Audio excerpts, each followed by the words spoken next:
यहाँ एक साथ अचानक लगभग बिहार के 1700 सेंटर्स को बंद किया जा रहा है। उसमें जो काम कर रहे हैं लोग हैं 80,000 लोग अचानक एक साथ बेरोजगार हो जा रहे हैं। नीतीश कुमार जी यही कार्यक्रम को जब चलाए थे उन्होंने बिहार के युवाओं से आह्वान किया था। माननीय सचिव माननीय मंत्री जी का ये कहना है कि हम रीटेंडरिंग करेंगे, तो रीटेंडरिंग का आधार क्या होना चाहिए? पूरी तरह से हाईजेक करके जो मंत्र जो घुट्टी पिलाया माननीय मंत्री जी वही काम करते गए। ये हम लोग आज भाजपा कार्यालय आए हुए हैं, यहाँ के माननीय जो भी होंगे उनको हम लोग ज्ञापन सौंपेंगे।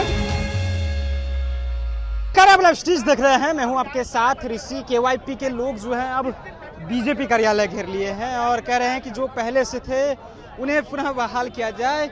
नए टेंडर की बात जो कही जा रही है वो नहीं किया जाए। देखिए लोग हैं, बातचीत करें। क्या है आप लोगों का, क्या मांग, किन मांगों को लेकर? मांग हम लोग का कुछ भी नहीं है। हम लोग का सिंपल, हम लोग पिछले 10 सालों से केवाईपी संचालन कर रहे हैं, जिसमें हर साल लाखों बच्चों को प्रशिक्षित किया जाता है, स्किल दिया जाता है। सरकार बात करती है बच्चों को स्किल देना है ताकि वो रोजगार ढूंढ सके, और यहाँ एक साथ अचानक लगभग बिहार के 1700 सेंटर्स को बंद किया जा रहा है बिना किसी सूचना के। पिछले 8 महीने से हम लोग बंद हैं। 80,000 लोगों की संख्या है, उसमें जो काम कर रहे हैं लोग हैं 80,000 लोग अचानक एक साथ बेरोजगार हो जा रहे हैं। ये भुगतान भी हम लोग का लंबित है जी, और एक सेंटर को चलाने में 1 से 1.25 लाख की खर्च आती है, और 6 महीना से अघोषित बंद का मतलब सोचिए कि कितना नुकसान हम लोग को गया होगा। आपको पूरा जानकारी के लिए एक बात जानना पड़ेगा कि जब माननीय भूतपूर्व मुख्यमंत्री नीतीश कुमार जी यही कार्यक्रम को जब चलाए थे उन्होंने बिहार के युवाओं से आह्वान किया था कि आप सब बाहर से छोड़कर आप हमारे बिहार में आइए, पूंजी लगाइए। हम एक नया कार्यक्रम चला रहे हैं जिसका नाम 7 निश्चय कार्यक्रम में कुशल युवा कार्यक्रम है।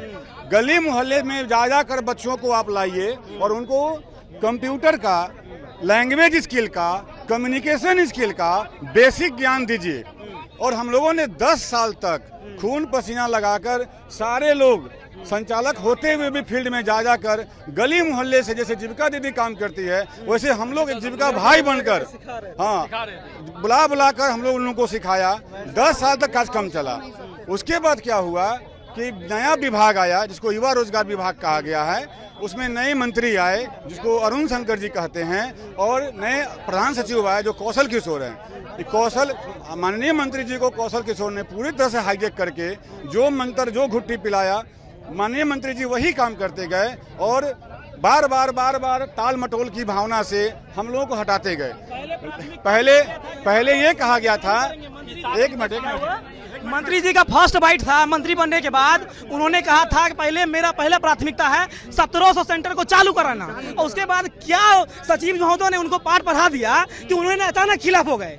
उन्हें बोला अब कह रहे हैं टेंडर करेंगे, अचानक टेंडर करेंगे। टेंडर के थ्रू चाहिए आप लोग? टेंडर नहीं, हम लोग 10 साल से चलाए हैं ना।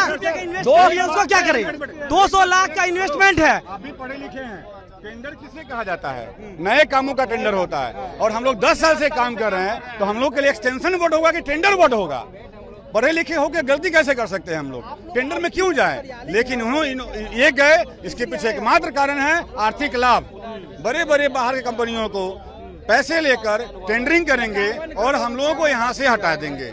जबकि इससे पहले मंत्री जी कहे थे कि 7 निश्चय कार्यक्रम 3.0 में यह कार्यक्रम नहीं है, इसलिए आप लोग नीतीश कुमार जो कार्यक्रम लाए थे कुशल युवा कार्यक्रम, सभी को आप लोग प्रशिक्षण दिए, अब आप ही लोग से सर ये लग रहा है कि नीतीश कुमार, माननीय नीतीश कुमार, मुख्यमंत्री जो नीतीश कुमार जी हैं, उनका ये प्राइम प्रोजेक्ट था। और जहां तक अभी आप चाहें तो आरटीआई के माध्यम से भी निकाल सकते हैं कि कुशल युवा कार्यक्रम एक ऐसा कार्यक्रम है जो अभी तक का सबसे शिक्षित कार्यक्रम और सबसे सुपर डुपर हिट कार्यक्रम उनका निकला है। नीति आयोग से भी इसको जो है प्रशंसनीय सर्टिफिकेट मिला है, इसकी चाहे तो कर सकते हैं। बट आज जब हम लोग सभी कोई बीएसडीएम का घेराव किए तो माननीय मंत्री जी पिछले दरवाजे से निकल गए। अब अगर जरा सोचिए, अगर बात सही होती तो सामने आकर सन्मुख होकर, मीडिया बंधु भी सब कोई थे, लेकिन पिछला गेट से निकले। क्या कारण हो सकता है जो इतने पढ़े लिखे मंत्री होकर पिछला गेट से निकल रहे हैं? इसका मतलब मन में चोर है, यही मुझे कहना है। और भी लोग हैं बातचीत। क्या लग रहा है आप लोग को, फिर से टेंडर की बात कही जा रही है? नहीं, टेंडर तो सरासर गलत है, टेंडर होना ही नहीं चाहिए। हम लोग का रिन्यूअल होना चाहिए। 10 वर्ष हम लोगों ने दिया है इस योजना को, और ये योजना धरातल पे सबसे सक्सेस योजना है।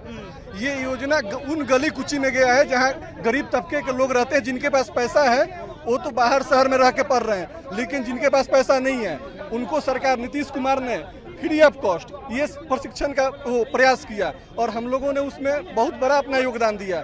और आज माननीय सचिव, माननीय मंत्री जी का ये कहना है कि हम रीटेंडरिंग करेंगे। तो रीटेंडरिंग का आधार क्या होना चाहिए? हम पुराने संचालक हैं, सफल संचालक हैं। अगर सफल नहीं रहते तो यहाँ कोई खड़ा नहीं रहता, सारे लोग सफल संचालक हैं। लेकिन इनकी बातें नहीं मानी जा रही है। सचिव और मंत्री की पूरी मनमानी चल रही है। जो उनको समझ में आ रहा है सो कर रहे हैं। हम लोगों से उनको कोई मतलब लेना देना नहीं है। इसलिए हम लोग आज भाजपा कार्यालय आए हुए हैं कि यहाँ के माननीय जो भी होंगे उनको हम लोग ज्ञापन सौंपेंगे। अगर हमारी बातें मांगे नहीं पूरी की जाती है तो हम लोग अनशन पे भी बैठेंगे, धरने पे भी बैठेंगे, जो करना होगा सो करेंगे। हमारी ये मांगे नहीं है, हमारे बिहार के युवाओं की मांगे है। इससे कंप्यूटर बच्चे सीखते थे, जो गरीब बच्चे थे तो वो सीखते थे, उन्होंने बिहार गवर्नमेंट इसे बंद कर दिया है। बताइए, हमारी ये मांगे नहीं है, सेंटर वाले किसी की मांगे नहीं है, ये युवाओं की मांग है कि जो भी गरीब बच्चे थे वो सीखते थे आज की तकनीक, उसे अपने बिहार सरकार ने बंद कर रखा है। तो उसी को हम लोग मांग कर रहे हैं कि हमारे युवा सीखे। टेंडर होगा, युवा को मिलेगा फिर से सीखने का मौका? नहीं ना मिलेगा, कैसे मिलेगा? बताइए, हम लोग को 10 साल का एक्सपीरियंस है और ये नए आए हुए हैं तो इनको कैसे पता है? हमें सिखाने का तरीका है, इनको थोड़े मालूम है। बड़ी बड़ी कंपनियां कहाँ से आके यहाँ पर प्लान करेगी? बताइए। देखिए, कुशल युवा कार्यक्रम के जो लोग हैं वो पहुंच रहे हैं और कह रहे हैं कि देखिए जो टेंडर हो रहे हैं वो नहीं होना चाहिए। हमें 10 सालों से हमने सिखाया है और अपना कार्यक्रम कर रहे थे, हमारे पास अनुभव है। आप टेंडर कैसे कर सकते हैं? हम ही को फिर से दिया जाए और हम बच्चों को बुला कर, जिस तरह से जीविका दीदी जो है वो घर घर जा कर के काम करती है, उसी तरह हम लोग भी घर घर गए और बच्चों को लाए और उन्हें शिक्षित किया, कंप्यूटर सिखाए, और उसके बाद आज हम ही से रोजगार छीना जा रहा है। देखिए, बीजेपी दफ्तर पहुंचे हैं ये लोग और अपनी मांगों को लेकर के ज्ञापन सौंपने आए हैं। पूरे बीजेपी कार्यालय को घेर लिया है। क्या कुछ कह रहे थे तमाम लोग, आपने सुना। आपकी क्या राय है? अपनी राय नीचे कमेंट बॉक्स में रखिएगा। आप देख रहे थे लाइव स्ट्रीम। बहुत बहुत धन्यवाद। यहाँ एक साथ अचानक लगभग बिहार के 1700 सेंटर्स को बंद किया जा रहा है। उसमें जो काम कर रहे हैं लोग हैं, 80,000 लोग अचानक